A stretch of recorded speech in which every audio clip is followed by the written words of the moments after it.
tell everybody who you are and where you're from. I'm Linda Kulp. I'm from Lancaster County, Pennsylvania.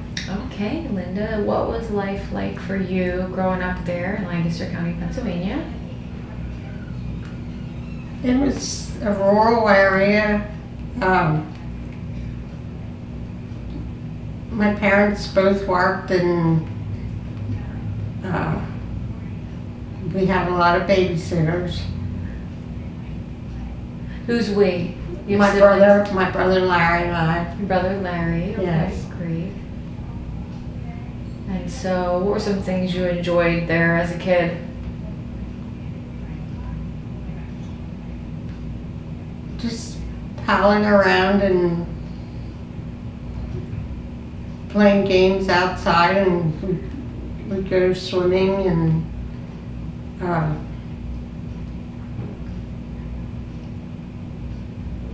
went to church. Good, you grew up in the church. That's nice. Yes.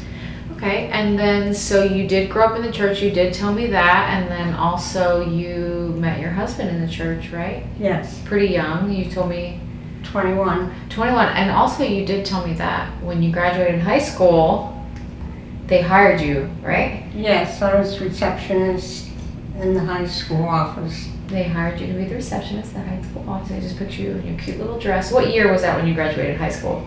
1977. 1977. Fashion. You're typing away on your little typewriter.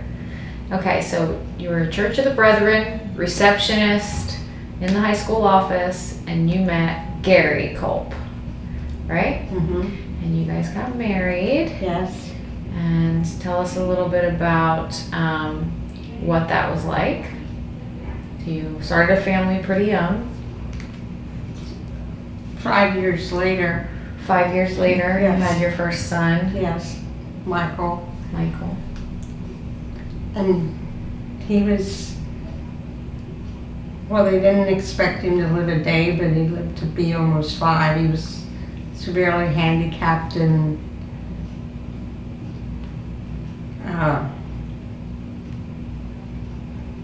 psychomotor retardation, and Yeah. So that was a lot of stress on your family, right? mhm. And you were already dealing with the loss of your mother, right? Your mother died Yes, a few years before that. right. And then, how old was Michael when you had Dan? Almost 2. Almost 2. So Michael was severely handicapped. Those were 5 hard years. He lived to be 5, but it was 5 hard years, right? You said a lot of back and forth to Hershey for Hershey Medical Center for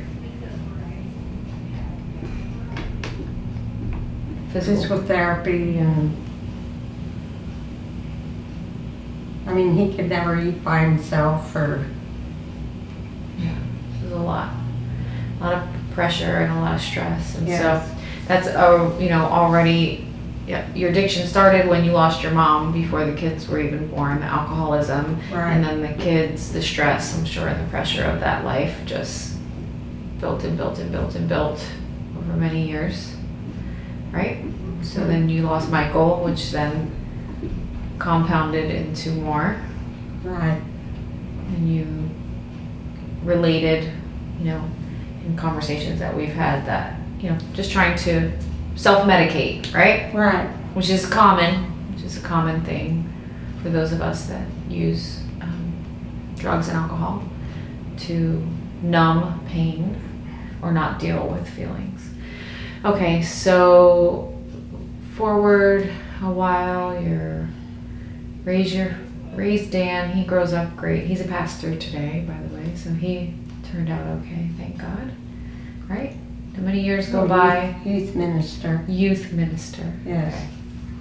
Many years go by, and tell us about why and how you ended up here, how you ended up seeking out our help, the Women's Shelter on Willow, seeking out discipleship, needing what we are offering.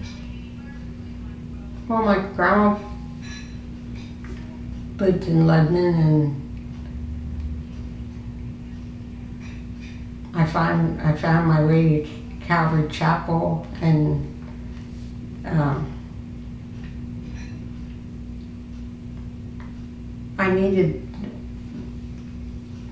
I just needed more of Jesus in my life, and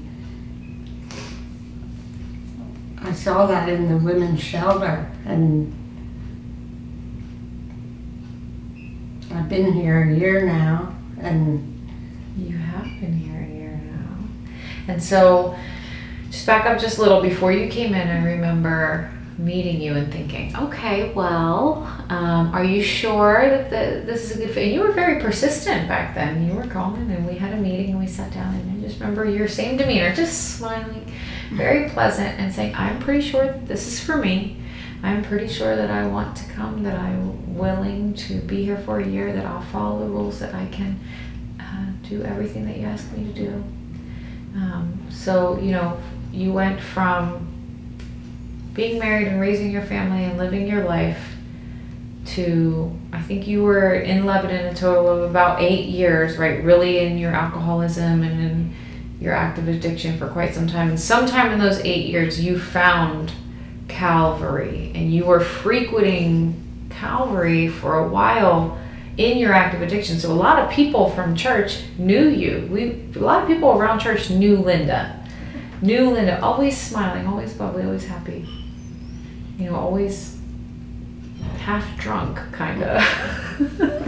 Right? And then you came, and we were skeptical, but we prayed, and I remember telling Dwayne, I don't have a reason to tell her no. I just don't. I don't have a reason to tell her no. So we let you come in. And this year, what has this year been like for you? well, it was good being in the Word every day, and in the fellowship with the other girls, and Yeah. And it was good having you too. It was a blessing. Your hugs, you give the best hugs, Linda. Your hugs are healing to the soul. I'm telling you, if I'm having a bad day, I'm just like, Linda, give me a hug. So you're completing a year. You did it. A little over a year, because your graduation got pushed back a little bit. And so, and just for scheduling reasons. Will you tell us then what's going to be next? What's next? well, I'm waiting for the Lord to give the next direction, so I'll be here. You'll be here. Hey, you know what? That is really wise. Why go anywhere if God's not saying what's next, right? And you have an open door to stay here, and we love having you here. And so you're just going to hang out for a while, indefinitely, until there is an open door for whatever God has next for you. And so really appreciate you sharing your testimony with us and with everyone. And we love having you here. And I know Calvary loves having you around. And so you are a permanent fixture, Linda Kulp. Thank you so much for sharing. Thank you. All right, we love you. Give you a big hug. Oh, a healing hug. Thank you, Linda.